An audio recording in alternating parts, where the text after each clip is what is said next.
Do you enjoy it? Yeah, I First do. time that you I do. I love that job very much. So I always joking that that year I've seen a lot of bodies more than I've seen any. Live bodies. You mean dead bodies? Yeah, dead You've bodies. seen more dead bodies than live Well, bodies. burned, drowned, murdered, Oh. half-headed. So yeah. Was it for the crime death? I cover any kind of news. General news, hard news, Hard news, general news. But it sounds political like you news, cover more crime. crime, crime. yeah crime, stuff. accident, and Oh, accident also cover you. Oh, and the worst part is that because you are providing the videos for TV station, mainly for TV station, and for TV station because of the news time is very limited. So even accident also they are selective. They will ask you, so Encik, tadi kami cover accident you nak tak? They will ask the first question is that berapa orang mati oh, Because if it's not serious or severe enough, what for I want to spend such news time in a very You limited put it on slot? TV lah. yeah. So if that's a big news there, imagine there's a big news there. They have a lot of stories already, not just from Penang but from other parts of Semenanjung Malaysia or the whole Malaysia. And then when you say, oh, satu orang mati satu orang saja tak cukup lah. Saya ada yang lain 2-3 orang mati Ini Oh, yo. Kalau 10 orang mati that's confirm you are headline already. You are headline. But I mean that is the reality of news. There's Yep. just so many things that they can't cover everything. So they just cover the one that actually have an impact or a very high percentage of casualties and whatever. But then John, I cannot help but ask, like, how do you sleep though? Like after seeing all those, Do you become like numb to it? They call it like desensitized to it. Yep, desensitized. Do you feel that? Basically my job is 24/7. I have to stand by 24 hours, and then almost 6 to 7 days per week sometimes.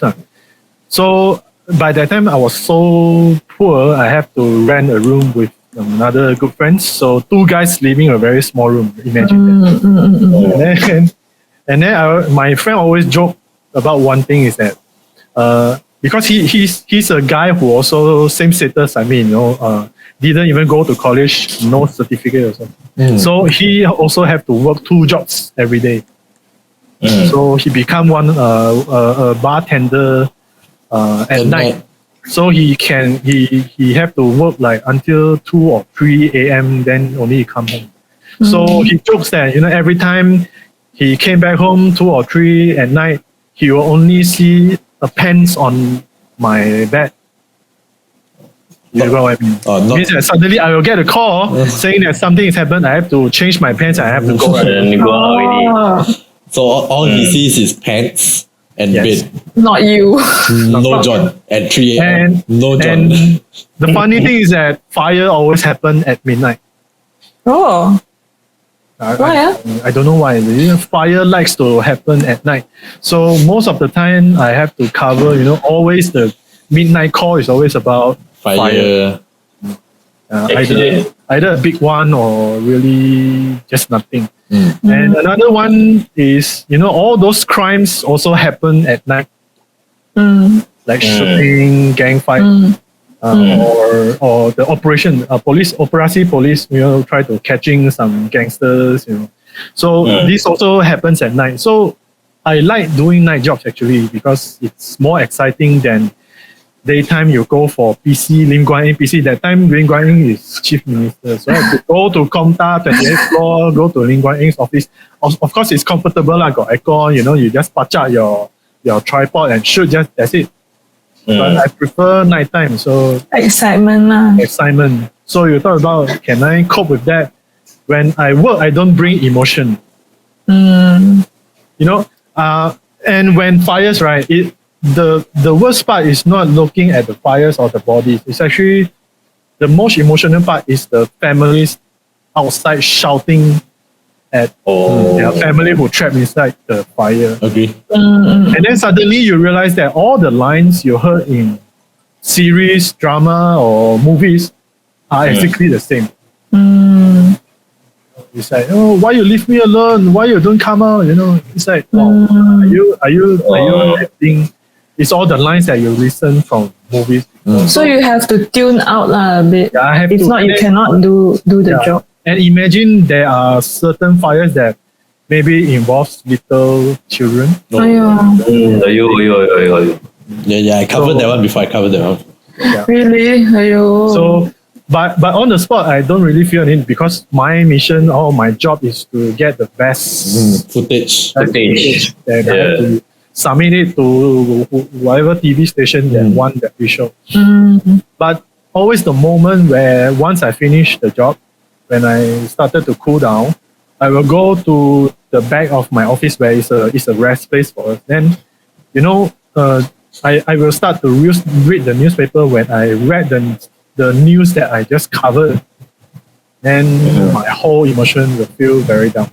And sometimes I even like cry. Because you can recall back because all you already like record inside your mind. It's just that you kind of replay back and it comes with your emotion because now only you can release everything out. Yeah. So that's the part I will be alone, try to read the news, recall it back, and then try to resolve everything. Then I'm fine. So this is how I cope with this kind of stress or emotion part of the job. Jeremy, can you relate? Sometimes you cover this kind of stories also. Oh, I wouldn't say I feel emotional lah, but there's this one time just recently the COVID thing. I saw this daughter where mother passed away from COVID, and then she have to go and see her mother, right? And then she started crying and all, and then I was like, oh, I think about my mother. So I'm like, oh shit, that sucks. But then right after that, then I'm like, oh, okay, yeah, it's just work. So I don't know.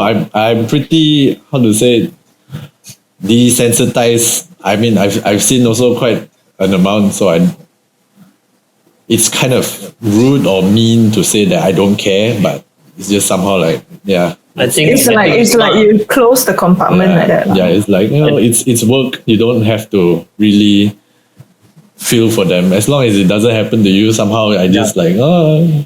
I mean, you have to, because imagine you have some female colleagues. That time female colleagues, when they cover some sad stories, right, they really cannot tahan and cry on the scene. And basically, you can't complete your jobs, and then you may affect the quality of the work. Not just quality, but people on the spot. Yeah. Imagine you go for a funeral. Maybe the funeral is caused by some sad stories behind it. And then you go there for the funerals, then you cry. What about the families? Yeah. You are affecting their emotions. They're already being sad. Then you have to cry again. And then they have to attend to you. Like that. Yeah, maybe, yeah. But the point for is, me, I don't do that. I try not to do it. As a media, right, you have to be impartial. So it's like, even if, no matter how sad the thing is, like the case with the Tafis fire where the 20 or almost 20 children died. So even things like that, it would be like, what's happened has already happened. Hopefully they get justice, and that's it. Right?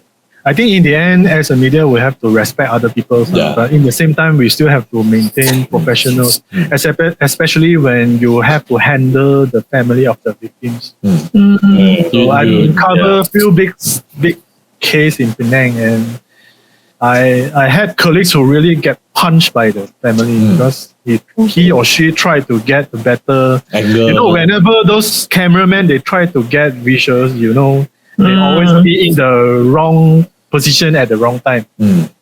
They're not smart lah. I mean, certain things you have to be smart about it. You cannot just mind, just go in and like that, right? Certain things sometimes I just run away lah. I rather gonna scolded by my boss than rather to go and kacau people. Yeah.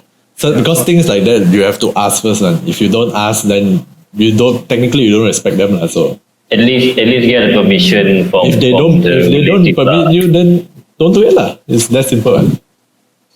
It's, And you cannot scolded by integrity. people that you are not human.